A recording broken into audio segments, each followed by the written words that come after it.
Martin Cross stood at the railing of the evening ferry, his phone pressed to his ear as the city skyline faded behind him.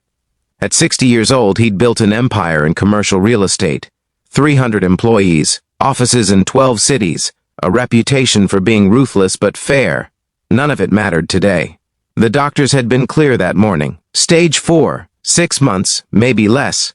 He'd built towers that touched the sky, but he couldn't buy himself more time. The ferry deck was nearly empty on this Thursday evening. Just a few commuters and tourists scattered about.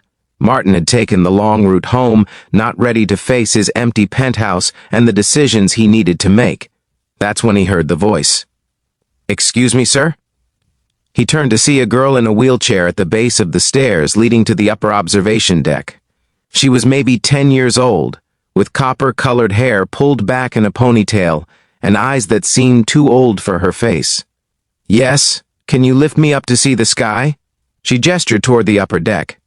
"The elevator is broken, and my aunt had to take my little brother to the bathroom. I've never been up there. Everyone says you can see the stars better from the top deck." Martin looked around for an adult, some parent or guardian. "Where's your family?" "My aunt will be right back," the girl said patiently. "But the sun is setting now. The best time to see everything. Please? I don't weigh much." Something in her voice stopped his automatic refusal. A certainty, a knowing. "What's your name?" he asked. "Lily Chen. What's yours?" "Martin Cross. Nice to meet you, Mr. Cross." She smiled. "So will you help me?"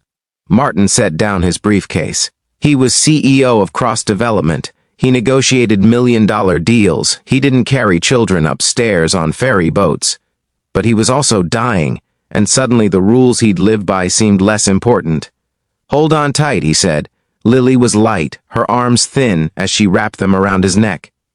He carried her carefully up the metal stairs to the observation deck.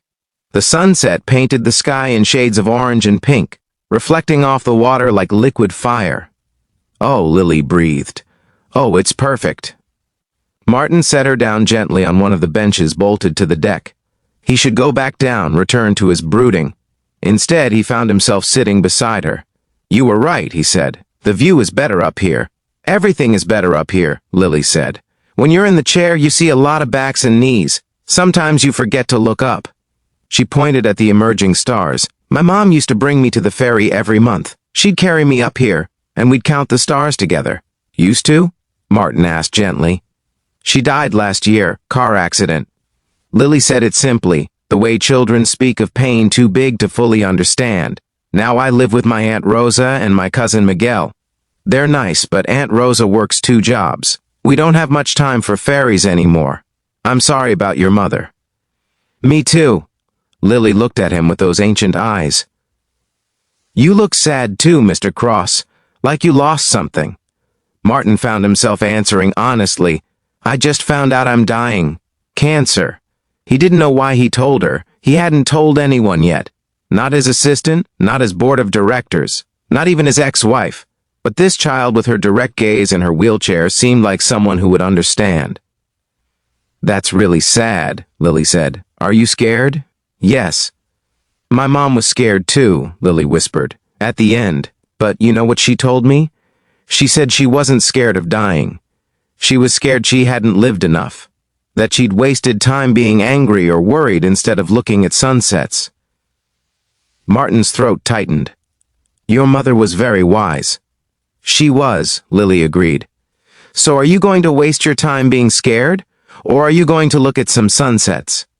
Before Martin could answer, a woman's voice called up the stairs. "Lily? Lily! Where are you?" "Up here, Aunt Rosa." A tired-looking woman in a nurse's scrubs appeared, slightly breathless. A small boy holding her hand. Her face cycled through relief and worry when she saw Lily. "I'm so sorry," Rosa said to Martin. "She shouldn't have bothered you. Lily, you can't just ask strangers." "It's fine," Martin interrupted. "She wanted to see the stars. I helped her up the stairs." Rosa's expression softened as she took in the scene. Her niece, smiling wider than she'd seen in months. This distinguished older man sitting beside her, looking less like a stranger and more like someone who'd needed the company as much as Lily had. "That was very kind," Rosa said. "Thank you, Mr. Cross. Martin Cross." Rosa's eyes widened slightly. The Martin Cross? From Cross Development? Martin nodded, waiting for the usual reactions. Deference, requests, networking attempts. Instead, Rosa laughed. Well, my niece has good taste in star-watching companions. Thank you for making her evening special. As Rosa lifted Lily back into her wheelchair, Lily grabbed Martin's hand. Mr. Cross, will you promise me something? What's that? Promise you'll look at more sunsets, however many you have left. Don't waste them. Martin knelt down to her level, his expensive suit pressing against the dirty deck. I promise, Lily, if you promise me something too. What? Never stop asking to see the sky, no matter how many people are too busy to help you up the stairs. Deal.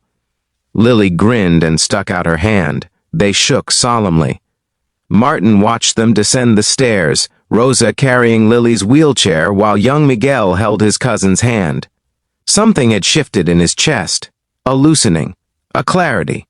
The next morning, Martin called an emergency board meeting. His executives filed in, expecting another acquisition discussion or quarterly review. Instead, Martin stood and announced his illness. The room erupted. Questions, concerns about succession, stock prices, company, direction. Martin held up his hand. I'm not done. I'm stepping back as CEO, effective immediately, but I'm not leaving the company. I'm starting a new division. He pulled up architectural renderings on the screen. For 20 years, we've built office towers and shopping centers. Profitable, impressive, soulless. This is the last thing I'm going to build. The images showed a community center, wheelchair accessible, with a rooftop observation deck, art rooms, music studios, a garden, space for children with disabilities and their families. The Lily Chen Community Center, Martin continued. Fully funded by my personal fortune. I want it built in 6 months. I want it to be the most accessible, joyful building this city has ever seen. I want children in wheelchairs to be able to see the sky. His CFO looked stunned. Martin, the cost. I'm a dying man with more money than I can spend and no heirs to leave it to, Martin said flatly. For once in my life, I'm going to build something that matters. Over the next 5 months, Martin threw himself into the project with the same intensity he'd once reserved for profit margins. He met with disability advocates. He consulted with families. He made sure every detail served the people who would use the space. And every Thursday evening, he took the ferry. Sometimes Lily and Rosa were there. Sometimes they weren't. But Martin always climbed to the upper deck and watched the sunset. He felt more alive in those 5 months than he had in the previous 20 years. The community center opened on a bright Saturday in May. Lily and her family were there, sitting in the front row. Rosa cried when she saw her niece's name above the entrance. Martin, thinner now and using a cane, cut the ribbon. Cameras flashed, politicians gave speeches. But Martin only cared about watching Lily wheel herself onto the elevator that would take her to the rooftop garden. He followed her up. The space was perfect. Raised garden beds at wheelchair. Height. Wide paths, and a clear view of the sky in every direction. You did it, Lily said, her eyes shining. You built something beautiful. You inspired it, Martin replied. You reminded me to look up. 2 months later, Martin passed away in his sleep. The funeral was surprisingly well attended. Business associates, yes, but also families from the community center, children who'd never met him but who played in the space he'd created. Lily came with Rosa and Miguel. She left a drawing on his casket. It showed a man and a girl looking at stars from a ferry deck. Above them, in careful child's handwriting, "Thank you for the sunset, Mr. Cross." 5 years later, on a Thursday evening, Rosa and teenage Lily stood on the ferry's upper deck. They'd made it a tradition, coming here on the anniversary of the day Lily had asked a stranger for help. "Do you think he knew?" Lily asked. "How much that day meant to me?" Rosa smiled. "I think you both saved each other that evening. You gave him a reason to look up. He gave you permission to keep asking." Lily nodded, looking at the stars emerging in the darkening sky. "I'm going to be an architect," she announced. "I'm going to design buildings that help people see beautiful things. Just like Mr. Cross did. Your mother would be proud," Rosa said softly. "And I think Martin would be too." They stood together in comfortable silence, watching the sky. Two people who understood that sometimes the greatest views come from unexpected heights, and the greatest gifts come from strangers who choose to help when they could easily walk away.